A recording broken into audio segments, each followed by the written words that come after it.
오늘은 히브리서 11장 1절에서 10절의 말씀 가지고 이 구절을 정확히 알면 인생이 풀린다. 이 구절을 정확히 알면 인생이 풀린다. 이런 제목으로 말씀을 증거하겠습니다. 요즘 며칠 동안 미래학에 대한 책을 개인적으로 읽고 있었습니다. 그 책을 읽으면서 계속 떠오르는 성경 구절이 오늘 본문 말씀이었습니다. 믿음은 바라는 것들의 실상이요 보이지 않는 것들의 증거다. 그것에 대한 의문, 그것에 대한 확실히 좀 알고 싶다라는 생각이 들었습니다. 믿음은 바라는 것들의 실상이요 라고 했는데, 여기서 실상, 이 단어는 헬라 원어로 아래 위에 서 있다, 아래 위에 서 있다, 기반 위에 서 있다라는 의미입니다. 이는 어떤 사건의 배후 실체를 말합니다. 동시에 장래에 반드시 성취되어야 할 일에 대한 원인자를 가리키는 것이죠. 믿음은 우리의 기대와 소망, 변화와 열매를 가져오는 원천이 된다는 것입니다. 힘이 된다는 것입니다. 2002년 월드컵 때 경기장에 그려진 글귀가 꿈은 이루어진다. 다 아시죠? 이 말은 생각하는 대로 이루어진다라는 의미이기도 합니다. 그러나 여러분, 누가 생각하고 누가 행한다는 말인가요? 그 주체는요, 사람입니다. 그래서 여러분 계획꿈도 있고 망상도 많습니다. 그러나 믿음을 이루시는 주체는 하나님이십니다. 믿음은 하나님의 약속이 있으므로 있는 것이고, 하나님이 주시는 것이고, 하나님이 이루시는 것입니다. 그러므로 우리에게 필요한 것은 하나님 아버지의 약속이 반드시 이루어질 것을 믿고 듬직하게 끝까지 기다리는 것입니다. 묵묵히 기다리고 마땅히 행할 것을 행하는 것이 성숙한 신앙입니다. 시편 62편 1절 2절에 나의 영혼이 잠잠히 하나님만 바라며 나의 구원이 그에게서 나는도다. 오직 저만 나의 반석이요 나의 구원이시요 나의 산성이시니 내가 크게 요동치 아니하리로다. 여러분, 믿음이 있는 자와 믿음이 없는 자의 삶은 확연히 구분될 수밖에 없습니다. 다시 말해 여러분, 이 세상의 사람들은 세상에 일어나는 일들을 보면서 그저 두려워합니다. 믿음을 가진 사람은 그 삶이 다를 수밖에 없어요. 영생과 영벌의 심판이 있다고 믿는 자가 어찌 심판이 없다고 생각하는 자의 삶의 모습이 같을 수 있겠습니까? 하나님의 심판을 아는 사람은 당연히 심판을 대비하고 죄를 미워하고 거룩하고 성결한 삶을 누릴 것이고 영생을 소망하면서 살아가게 되어 있습니다. 그리고 믿음은 여러분 미래를 바라보는 눈을 갖게 합니다. 믿음은 약속된 미래를 현재에서 누릴 수 있게 해줍니다. 생명을 소유한 사람은 세상에서 가지지 못한 것으로 인해서 부끄러워할 일도 두려워할 일도 없습니다. 주님은 오늘도 우리의 필요를 아시고 채우시는 분이십니다. 주님은 우리를 평강에서 평강으로 인도하시는 분이십니다. 그런데 믿음을 말하면서 한 가지 유의할 것이 있습니다. 자, 믿음에 대해서 얘기하면서 우리가 유의할 것이, 한 성도가 사업에 성공을 위해서 열심히 새벽 기도를 했습니다. 새벽마다 나와서 하나님 반드시 성공할 것을 믿습니다 라고 열심히 기도했습니다. 또 어떤 남자 청년은 저 자매와 반드시 결혼할 줄 믿습니다 라고 매일 1시간씩 기도했습니다. 그들은 늘 새벽 기도를 하고 특별 기도를 했으니 기도에 응답이 있을 것이다 확신하고 믿습니다. 그러나 그 결과는 실망스러웠습니다. 사업에 성공을 원하던 성도는 경기 침체로 인해서 극심한 어려움을 겪게 되었고, 결혼하기를 꿈꾸었던 그 자매는 다른 형제와 결혼했습니다. 하나님은 그들의 기도에 응답하지 않았습니다. 왜요? 우리가 믿음이 무엇인가 한번 생각할 때 이들의 믿음은 잘못된 믿음이 경우가 많습니다. 자기 생각과 자기 욕구를 이루기 위해서 하나님을 움직이는 것, 그건 바로 믿음이 아니지요. 성경이 가르치는 믿음은 우리가 생각하는 신념이나 자기 확신과는 다른 것입니다. 신념이나 자기의 확신의 중심에는요, 내가 있습니다. 내가. 믿음에는 하나님의 말씀, 하나님의 약속이 반드시 있어야 하거든요. 여러분, 아브라함이 왜 믿음의 조상이 되었습니까? 그는 하나님의 기쁘심을 위하여, 하나님의 뜻을 이루기 위하여 갈 바를 알지 못하고 떠나고 아들을 낳고 낳은 아들을 스스로 번제물로 드렸습니다. 그는 하나님의 말씀, 하나님의 약속, 하나님의 신실함을 믿었습니다. 그가 믿은 것은 내 뜻, 나의 만족, 내가 원하는 세상, 이것을 구하는 대로 주시는 그는 하나님을 믿는 것이 아니라는 걸 보여주는 거지요.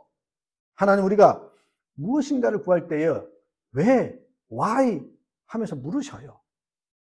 그러면 하나님의 영광을 드러내야 합니다. 여러분, 그것을 왜? 라고 물었을 때 어떻게 대답하시겠어요? 그 대답의 결과를 통해서 우리는 그 믿음이 진짜인지 가짜인지를 알 수 있다는 것입니다. 물론 때때로 하나님은 우리가 아무것도 모르는 어린아이와 같은 믿음으로 잘못된 것을 구할 때도 응답해 주실 때가 있습니다. 그러나 성숙한 믿음의 사람이라면 다른 기도를 해야 합니다. 자, 오늘 1절.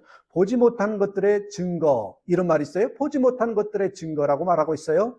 다른 말로 성경이 말하는 믿음이란 본질적으로 우리가 경험하지 못한 미지의 영역에 대한 믿음이라는 것입니다. 우리가 경험하지 못한 미지의 영역. 예를 들어 물은 높은 곳에서 낮은 곳으로 흐른다. 이건 팩트고 사실이죠. 사람은 죽는다. 이 사실은 여러분 믿으라고 할 필요가 없어요. 그렇죠?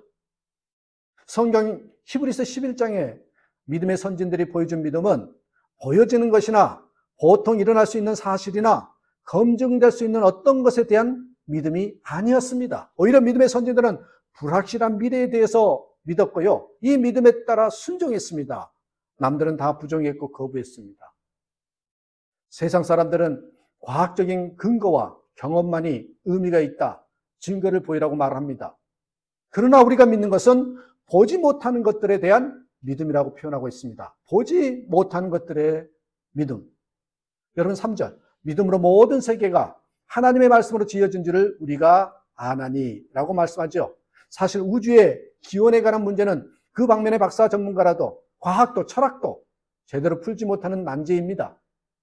인간은 긴 역사를 거쳐 가진 수단과 방법을 동원해서 우주의 기원에 대해서 설명하는데 최종 결론이 생명체가 대폭발을 해서 만들어졌다. 이런 소리를 하지요. 사람이 무엇을 알 수 있겠습니까?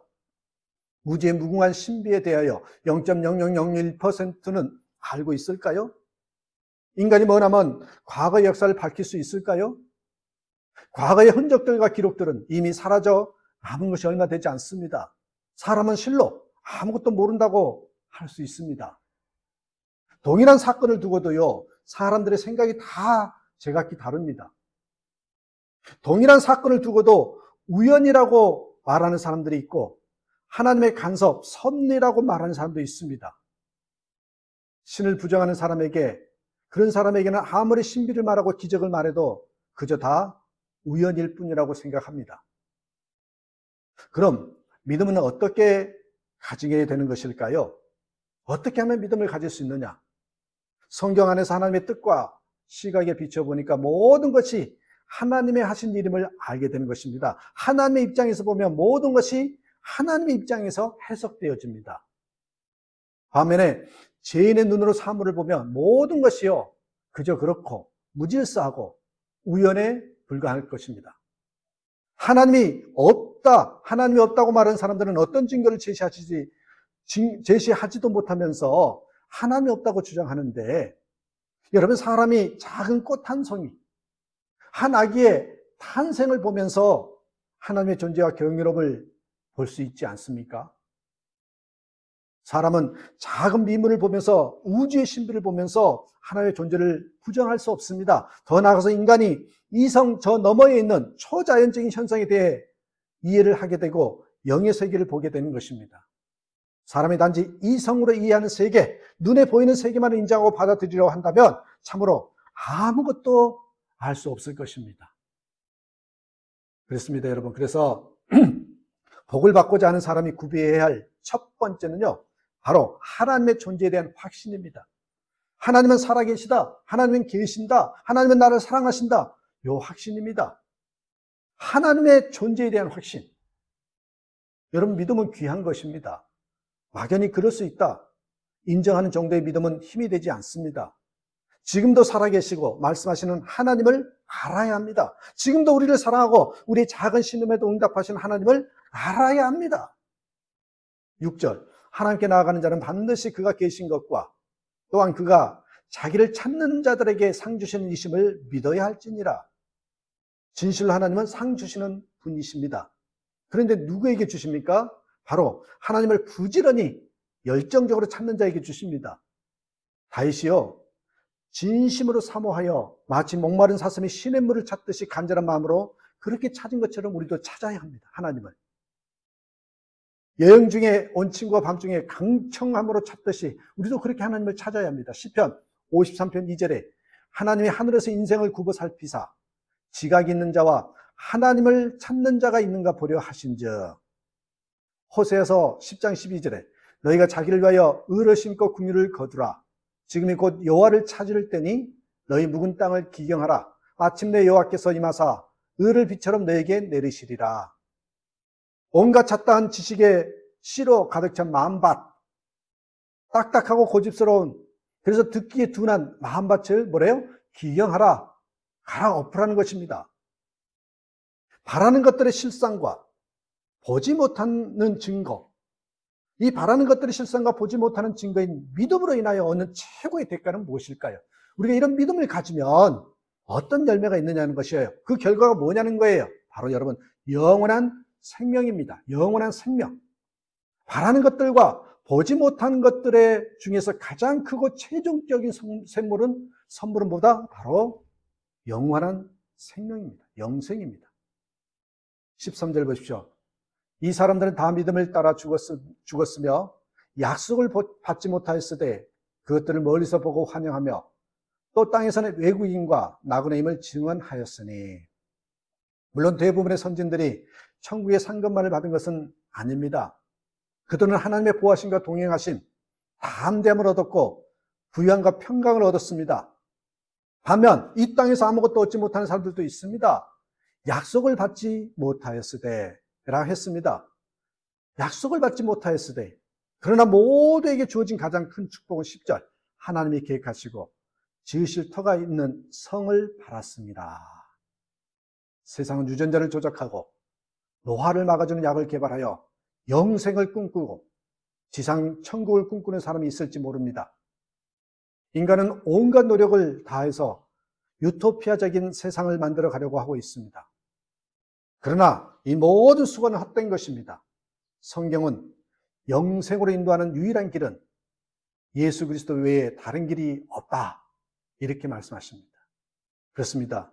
우리가 예수님을 믿고 이 땅 가운데 보이지 않는 그 증거들, 바라는 것들의 실상, 그 믿음을 가지고 있다는 것이 얼마나 큰 축복인지를 깨닫고 다시 한번 담대하게, 기쁘게, 그리고 하늘을 꿈꾸면서 살아가는 저와 여러분의 삶이 되길 주님의 이름으로 축복합니다.